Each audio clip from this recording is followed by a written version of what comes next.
안녕하세요. 파일 누가 봐요?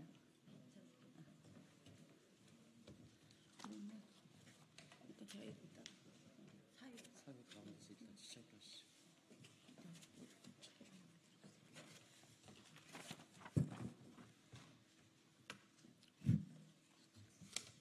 네, 지금부터 아이들도 양육자도 돌봄 전담사도 행복한 늘봄 학교를 위한 돌봄 노동자 요구안 발표 기자회견을 시작하겠습니다. 오늘 참석하신 분들 소개해드리겠습니다. 진보당 정혜경 국회의원님 오셨고요. 그리고 전국 학교 비정규직 노동조합 민태호 위원장님 오셨습니다. 반갑습니다. 그리고 김지인 서울 초등 돌봄 전담사 선임 오셨고요. 네, 이희진 경기 초등 보육 전담사 선임 오셨습니다. 그리고 차유진 학부모 오셨습니다. 네, 첫 번째로 여는 발언으로 정혜경 국회의원님의 발언이 있겠습니다.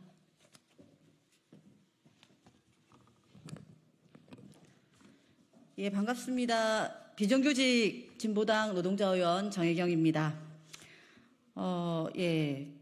교육부에서 정책을 발표할 때마다 제가 느끼는 게 있는데요. 교육부는 정권이 바뀔 때마다 새로운 정책을 펼칩니다. 그러면 성과를 내기 위해서 정책을 펼치다 보니 그 안에서 일하고 있는 노동자들에 대한 준비, 그리고 공간에 대한 준비, 이런 것들을 제대로 하지 못하고 또 그 정권이 끝나고 나면 그 노동자들을 소모품 취급, 쓰레기 취급하면서 또한 해고를 하는 경우들이 많이 있었습니다. 돌봄 정책 또한 마찬가지라고 생각을 합니다. 돌봄은 누구나 보듯이 시대적 과제입니다. 그래서 학교 안에서 돌봄을 하는 것은 이제는 누구도 부정할 수 없는 일이고 명백하게 해야 할 일이라고 생각합니다. 그렇지만 현재 준비가 많이 미약합니다. 그래서 돌봄 노동자들이 실제로 인원이 많이 부족하기도 하고, 그 다음에 돌봄 교실이 부족하기도 하고, 그래서 아이들을 다 수용하고 싶지만 현재 상태에서는 제대로 수용이 안 되는 이런 상황이 학교 현장의 현실입니다. 그럼에도 불구하고 윤석열 정부는 우리 무조건 오후에 아이들을 다 보겠다라고 하는 성과를 내기 위한 그런 정책을 펼치고 있기 때문에 현장에서는 대단히 혼란스럽습니다. 아이들 또한 제대로 보육이 될 수가 없는 상황입니다. 아이들이 위험한 환경에 처해질 수 있는 환경이 되어 있고요. 거기서 일하고 있는 노동자들 또한 초단시간 노동자들이 많이 지금 현재 들어와 있는 상태. 그래서 명백하게 노동자들의 교육 서비스 질이 낮아질 수밖에 없는 그런 한계가 있다라는 것을 말씀드립니다. 아이들이 행복하기 위해서는 그 교육 활동을 하고 있는 교사, 선생님들의 활동 또한 행복해야 가능한 일입니다. 학교에서 아이들이 등교해서부터 방과 후에 이제 하교할 때까지 모든 일상들이 교육이고 그 돌봄은 특히나 더 교육의 활동의 일환입니다. 그러하기에 우리 아이들의 교육이 제대로 되기 위해서는 당사자들의 의견을 들어서 실제 안정적인 그리고 질 높은 교육이 될 수 있도록 하는 돌봄 정책이 필요하다, 이렇게 말씀드립니다. 이상입니다.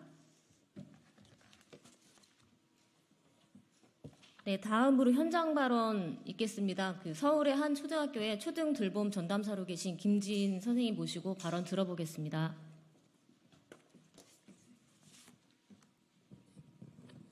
안녕하십니까. 저는 서울관내 초등학교에서 시간제로 근무하고 있는 돌봄 전담사입니다.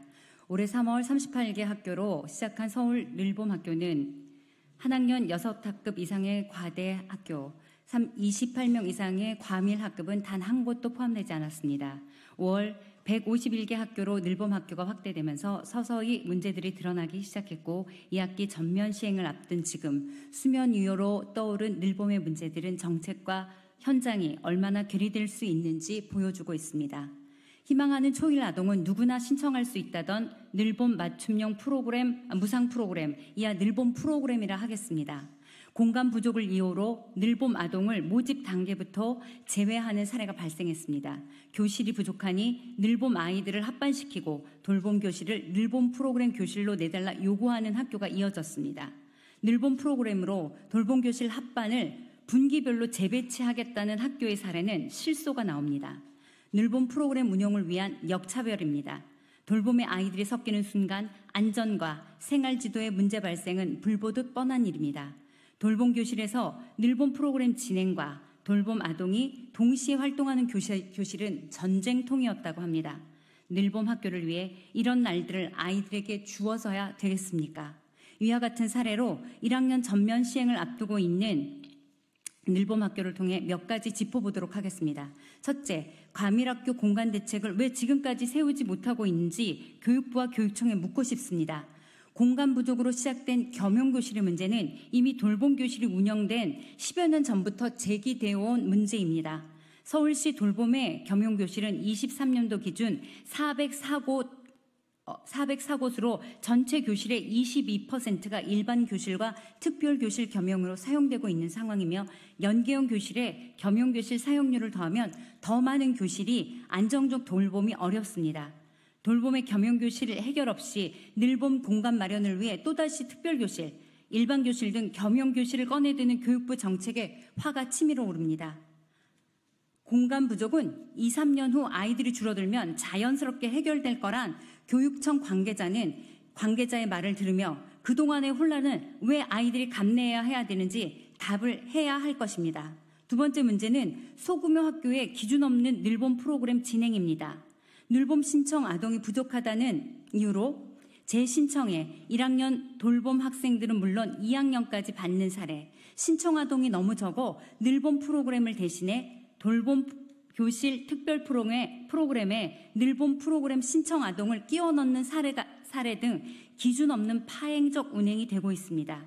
지역별, 학교별 상황이 상이함을 감안하더라도 학교에 늘 남아있는 돌봄 아이들을 늘봄 프로그램 운영을 위해 이리저리 이용하는 모양새입니다. 이를 바라보는 전담사들은 허탈하게까지 합니다. 돌봄 교실의 안정적, 독립적 운영을 흔들고 돌봄 아동의 자율적 선택권을 무시하는 행위입니다. 신청이 적은 소규모 학교의 늘봄 프로그램 운영에 대한 명확한 기준을 제시해 주십시오. 세 번째, 과밀학교뿐만 아니라 많은 학교에서 늘봄 프로그램에 돌봄 아이들의 신청을 배제하고 있습니다. 그러면 돌봄 교실과 맞춤형 프로그램을 비교하지 않을 수 없게 됩니다. 돌봄 교실은 하루 50분 한 강좌, 늘봄 프로그램 하루 50분 두 강좌가 제공에 있어서부터 차이가 생깁니다. 주당 수강 횟수도 돌봄 교실은 주 2회에서 4일, 늘봄 맞춤형 프로그램은 주 5일입니다. 늘봄 맞춤형 무상 프로그램과 형평성을 맞추기 위해 돌봄 교실 프로그램 운영비 예산 확보가 시급합니다. 그런데 교육부와 교육청은 이에 대한 대안은 마련되고 있는지 궁금합니다.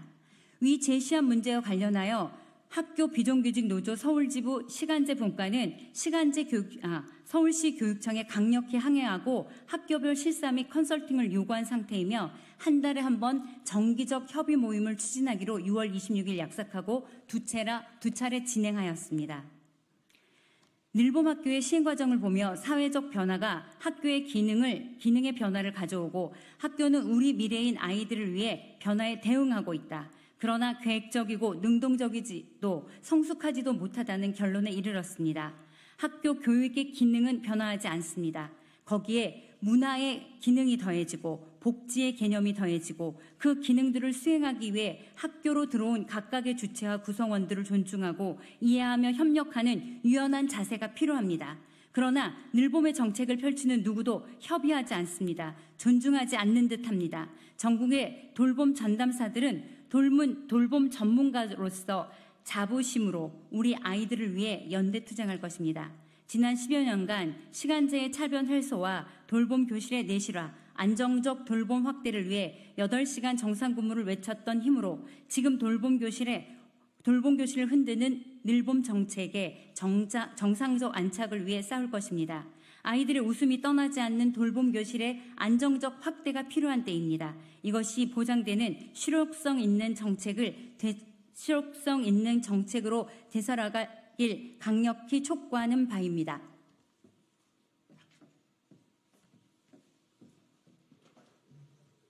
네, 다음 현장 발언입니다. 경기 초등보육 전담사 이희진 선생님 모시고 발언 듣겠습니다. 네, 안녕하세요. 저는 경기도에 근무하고 있는 초등보육 전담사 이희진입니다. 2023년 초등돌봄교실은 새로운 정책인 늘봄으로 여러 혼란을 겪었습니다. 22년도 선거 공약으로 출산율을 높이기 위한 지원책으로 시작된 늘봄학교 정책은 처음에는 저녁 8시까지 애들을 봐준다라고 하지만 이용 학생이 거의 없자 올해에는 초등학교 입학 후 아이들을 보육하기 힘든 엄마들을 위한 정책이 돼버렸습니다. 코에 걸었다, 귀에 걸었다. 말을 바꾸어 운영하는 모습은 세금을 어디에 쏟아부어야 하는지 모르는 탁상공론 행정의 한계를 보여줄 뿐입니다. 서울 돌봄교실은 무상 간식으로 수익자 부담 없이 간식을 제공하며 발전해 가고 있는데 경기도는 다시금 무상으로 제공되던 과일 간식을 없애고 퇴보하는 모습으로 보이고 있습니다. 같은 대한민국 안에서 같은 초등학교를 다니는데 같은 지역 초등학교를 다니는데 아니 같은 학교 내에서 늘봄학교 오후 돌봄교실이 왜 이리 다를까요? 교육부의 초등돌봄교실 시설 확충 개선을 위한 예산 또한 늘봄 몰아주기를 하다 보니 더 많은 시간을 돌봄교실에서 보내는 아이들에게는 낙후된 환경의 교실을 이용하고 2시간 맞춤형 늘봄을 이용하는 학생들은 기사로 떠들며 자랑하는 미래형 교실에서 생활하고 있습니다. 차별은 이것뿐만 아닙니다. 돌봄교실은 매년 1년 예산인 교실당 1,000만 원을 다 편성해 주지도 않으면서 늘봄에는 추가 예산으로 교육지원청에 1억, 2억 예산을 더 받아갔습니다. 국민이 낸 세금을 왜 늘봄에 참여하는지, 왜 돌봄교실에 참여하는지에 따라 차별을 하는 것입니까? 어느 기사에서 보았습니다. 늘봄에서는 기존의 돌봄교실보다 질적으로 좋은 프로그램을 진행한다. 인터뷰를 본 적이 있습니다. 늘봄에서는 소수정예로 1인당 월 30만 원이 넘는 강사료를 한 달에 220만 원의 강사료를 사용하고 돌봄교실에서는 3개의 반이 180만 원, 1인당 월 3만 원의 예산을 사용하고 있습니다. 어느 교실에 앉아서 보육을 받느냐에 따라서 차이나는 예산 사용이 맞는지요? 같은 강사가 같은 프로그램으로 진행하는 수업인데 또 이렇게 차별을 두고 있습니다. 기존 돌봄교실을 이용하는 아이들을 이렇게 취급해서는 안 됩니다. 이렇게 취급하는 이유가 무엇입니까? 보편돌봄 실현으로 누구나 이용하는 늘봄학교라 홍보하고는 차별이 말이 됩니까? 이렇게 혈세 낭비하고 돌봄의 주체인 우리가 이렇게 돌봄 차별 행정 그만하라고 외치고 있습니다. 두렵지 않으신지요? 학부모가 바라볼 때 내 아이가 학교 내에서 돌봄과 돌봄교실의 차별을 받고 있다는 것을 알면 좋아하시겠습니까? 차별은 아이들에게만 있는 것이 아닙니다. 경기도에는 초등보육 전담사가 전일제와 시간제로 나뉘어져 있습니다. 어떻게 하면 일은 많이 시키고 어떻게 하면 돈은 조금 줄까? 정말 똑똑하게 고민하고 있는 경기도 교육청, 인간에 대한 배려는 쏙 빼고 시간제라는 일자리를 만들었습니다. 시간제라는 말은 일을 하는 사람도 돌봄이 필요한 아이들도 학부모도 심지어 함께 일하고 있는 동료까지 불편하게 만들고 있습니다. 학기 중에 5시 이후에 돌봄이 필요한 아이들은 시간제 전담사 때문에 기가 시간만 되면 우왕좌왕하고 있습니다. 반을 이동하여 옆반 선생님께 아이를 맡겨야 하는 일이 비일비재합니다. 방학 중에는 어떻습니까? 압축 노동으로 방학이 두려울 지경입니다. 근무하는 6시간 동안 화장실까지 참아가며 아이들을 돌보고 있는 6시간 선생님들, 퇴근 시간이 되면 아이들을 어떻게 해야 할지 또 고민하면서 강요된 무료 노동으로 초과 근무를 하는 일이 발생합니다. 그러나 학교 현장은 어떻습니까? 초과 근무를 해서 아이들을 봐달라고 했을 때 아이들에게 쓸 돈을 초등보육 전담사에게 못 쓴다. 아이들을 위해 시간제 전담사가 초과 근무를 하는 것이지 전담사 제가 좋자고 하는 일이 아닙니다. 애들 봐야 하니 초과 근무 좀 해달라고 해도 모자랄 판에 애들이 빨리 갈 거니 초과는 절대 안 돼 라고 하는 학교장, 이해가 정말 되지 않습니다. 그러나 이건 모두 경기도 교육청이 만들어 놓은 시간제라는 나쁜 일자리가 만들어낸 폐해가 아닌가 싶습니다. 애초 8시간 근무를 했으면 초과 근무도 요구할 필요도 없고 왜 이런 반노동적이고 비교육적인 일자리를 만들어서 아이들도 힘들고 학부모도 힘들고 일하는 우리들도 힘들게 하는지 모르겠습니다. 일일이 나열하지 못하지만 여기저기 차별적인 요소들이 너무나 많습니다. 현 윤 정부의 정책 공약만 지키려고 졸속적이고 일방적인 늘봄 사업에 대한 입장 변화가 전혀 없는 경기도 교육청을 비롯하여 다른 시, 도 교육청들 정말 각성해야 합니다. 경기도에는 3,000여 명의 초등보육 전담사들이 있습니다. 돌봄 정책의 주요 역할에도 불구하고 돌봄의 가치, 처우를 개선하지 않고 늘봄 학교에 막대한 예산을 편성했음에도 기존 돌봄 교실은 예산을 축소하고 있습니다. 협의 없이 늘봄 학교로 일방 시행하고 있습니다. 보여주기식, 때우기식이 아니라 정말 따뜻하고 안정된 돌봄을 원한다면 3,000여 명의 초등보육 전담사를 배제하고 경기도 교육청의 일방적인 정책이 아니라 노사 간의 협의기구를 구성하고 전담사들의 협의를 통한 제대로 된 공적 돌봄을 마련해 주시기를 바랍니다. 혼란스럽고 아이들의 기본권이 침해되는 늘봄이 아니라 정말 학교 안에서 아이들이 즐겁고 행복하게 생활할 수 있는 안전한 초등 돌봄 교실이 되어야 하며 학부모가 믿고 맡길 수 있는 제대로 된 초등 돌봄 교실을 만들어 주시기를 바랍니다. 이상입니다. 네, 다음은 학부모 발언 듣겠습니다. 차유진 학부모 나오셔서 발언 드립니다.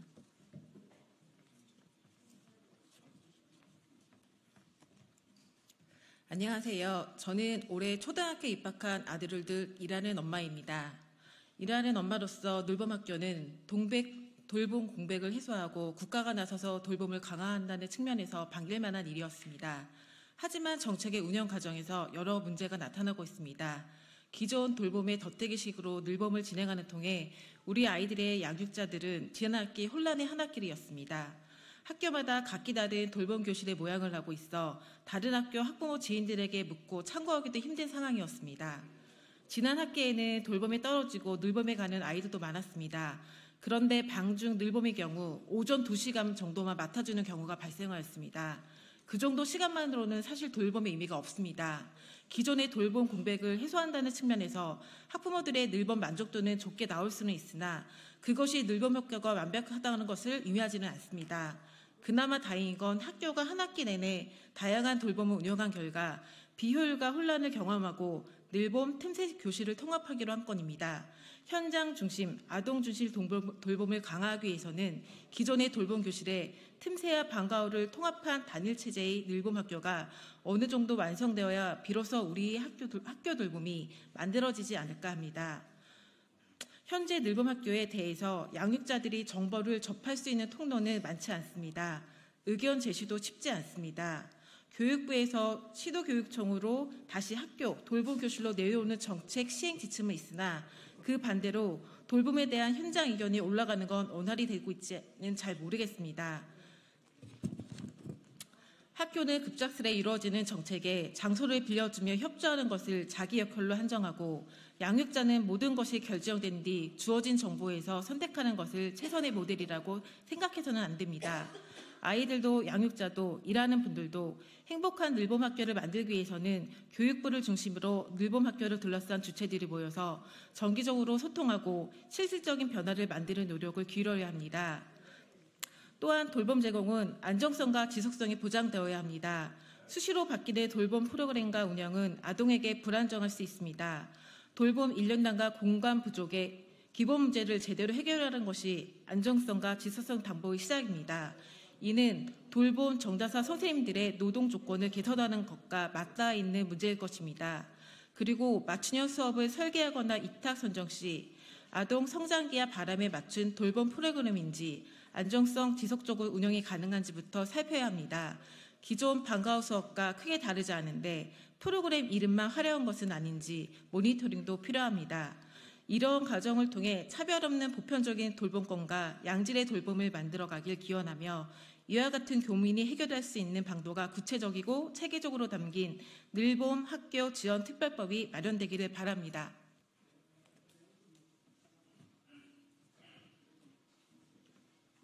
네, 마지막 순서입니다. 전국학교 비정규직 노동조합 민태호 위원장님께서 요구안 발표하시겠습니다. 예, 시간 관계상 좀 짧게 정리해서 요구안을 말씀을 드리고 마무리하려고 합니다. 지난 6월 늘봄학교 토론회를 학교 비정규직 노동조합이 이제 주최를 했었는데요. 그 자리에서 교육부 관계자가 이렇게 이야기를 했습니다. 올해 초에 늘봄학교 정책을 시행하려고 보니 이미 학교별로 방과 후 초등돌봄 교실이 다 세팅이 끝난 상태여서 어쩔 수 없이 얹어서 시행을 했고, 그러다 보니 학교 현장에 무수한 혼란이 발생을 했다. 하지만 혼란을 해소하고 효과가 나가는 방향으로 개선해 나가고 있다라고 이야기를 했습니다. 이 말에 모든 의미가 다 담겨 있는 것 같습니다. 방과 후 초등돌봄 교실이나 늘봄학교는 똑같은 정책입니다. 같은 정책을 중복해서 시행하다 보니 학생들과 학부모들이 엄청난 혼란을 겪고 있고, 돌봄 노동자들 역시 너무나도 많은 혼란을 겪고 있는 것이 초등 돌봄 정책의 현 주소인 것 같습니다. 그래서 학생 중심의 돌봄 정책, 그리고 현장 중심의 돌봄 정책을 설계하기 위해서 다음과 같이 요구합니다. 첫 번째, 교육 당국은 돌봄 노동자들과 정책 협의기구를 구성하라.